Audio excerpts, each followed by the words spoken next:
Hello everyone, my name is Girish Nuti Bangare and today's date is 23rd of August 2021 and today's video topic is one-to-one mapping.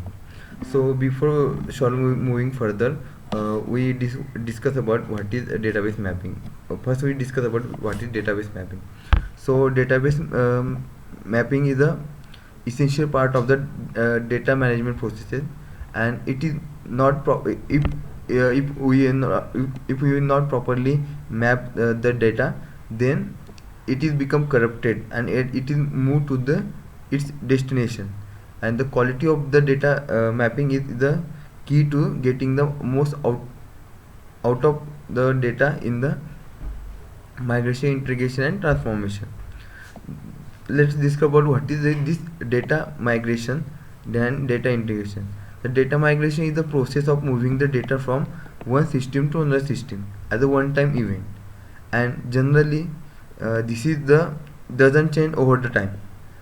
And data integration is the ongoing process of regularly moving data from one system to another system. Means the data integration can schedule, such as means we can schedule it quarterly or monthly, or trigger it by the many events. And in case of system analysis, the one-to-one relationship is a type of the cardinality that refers to the relationship between two entities, means entity model. And if for example there is a two entity A and B, in which one element A may be only linked with the one element in of the B, and vice versa. And in mathematical terms, there exist the bijective functions from A to B. For instance, let's take think A as a set of the all the human beings, and B is the all the set of their brains. Then any person from the A can any person from A and must have only one brain from B, and any human brain in the B can be must be belong to the only one person that is contained in the A. Let's discuss about the one example. For example, in case of two tables, first one is the country and second one is the capital city. Then each country have a one unique capital city code. Means for example, for India it is 91 91.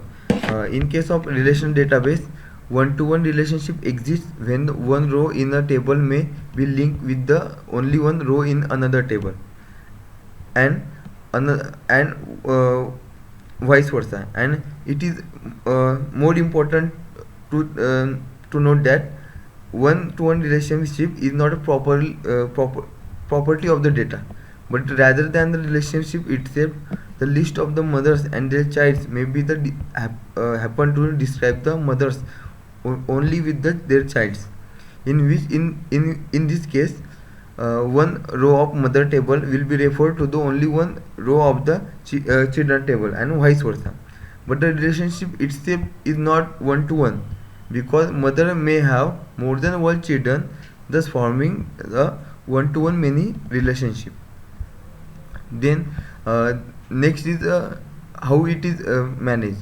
Then when a row in a table is related to only one row in another table, and vice versa, we can say that it has a one-to-one relationship. And this relationship can be created using primary key and unique foreign key constraint.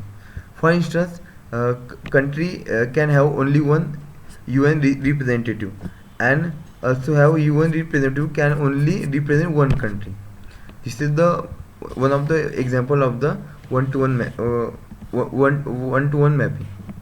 There is another example, like one student can have one student can have can join only one batch.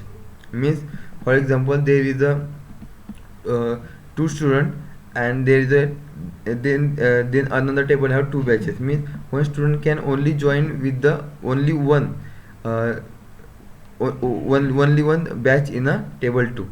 So this is all about the one-to-one mapping. Thank you.